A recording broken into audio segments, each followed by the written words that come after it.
আপনারা সবাই প্লিজ ওদিকে যান। আমরা এই মুহূর্তে আছি মিরপুর 10 নম্বর এলাকায়, যেটি গতকালকেও অনেকটা রণক্ষেত্রে পরিণত হয়েছিল। সাধারণ শিক্ষার্থী এবং ছাত্রলীগ যুবলীগের সঙ্গে কয়েক দফা ধাওয়াধাওয়ি এবং 3-4 ঘন্টার যে বিক্ষোভ হয়েছিল, সেখানে কিন্তু পরবর্তীতে সাধারণ শিক্ষার্থীরা মিরপুর 10 নম্বর যেটি গোলচত্বর সেটি কিন্তু দখলে নিয়ে নেয়। এরপরে কিন্তু সন্ধ্যার দিকে আমরা জানি যে গতকালকে সন্ধ্যা 6টায় কারফিউ জারি করে সরকার এবং সেখানে মোতায়েন করা হয়।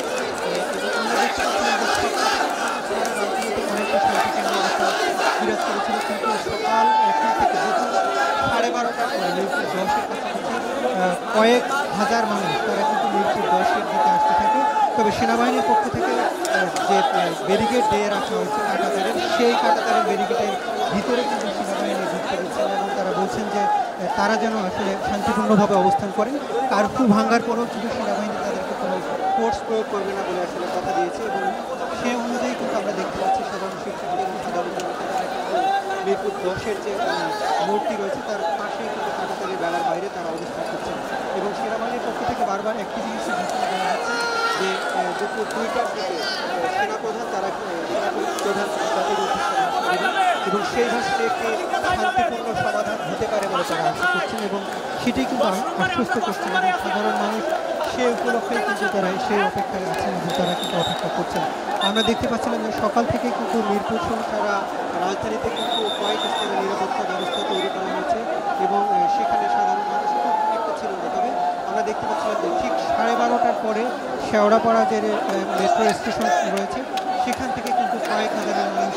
তারা কিন্তু মিছিল মিরপুর 10-এর দিকে আসতে থাকে এবং সেই মিছিল কিন্তু মিরপুর 10-এর সামনে যে একটি কাঁটাতারের বেড়া দিয়ে রেখেছে সেনাবাহিনীর সদস্য, সেটার বাইরে কিন্তু স্লোগান দিচ্ছে বর্তমান সরকারের পদত্যাগ এবং নতুন সরকার গঠন, অন্তর্বর্তীকালীন সরকার গঠন, সেই দাবি কিন্তু সেই দাবি না পূরণ হওয়া পর্যন্ত এখানে করবেন। এবং আমরা যতটুকু জানতে পেরেছি যে এর আগে আমরা যতটুকু জানতে পেরেছি উত্তরার দিক থেকে কয়েক হাজার মানুষ তারা কিন্তু এখন পর্যন্ত শাহবাগের দিকে মুভ করছেন এবং সেখানে কিন্তু এই যে গণ অভ্যুত্থান সেটি কিন্তু আসলে অনেকটা গণ অভ্যুত্থান এই মুহূর্তে সাধারণ মানুষের বিক্ষোভ থেকে তারা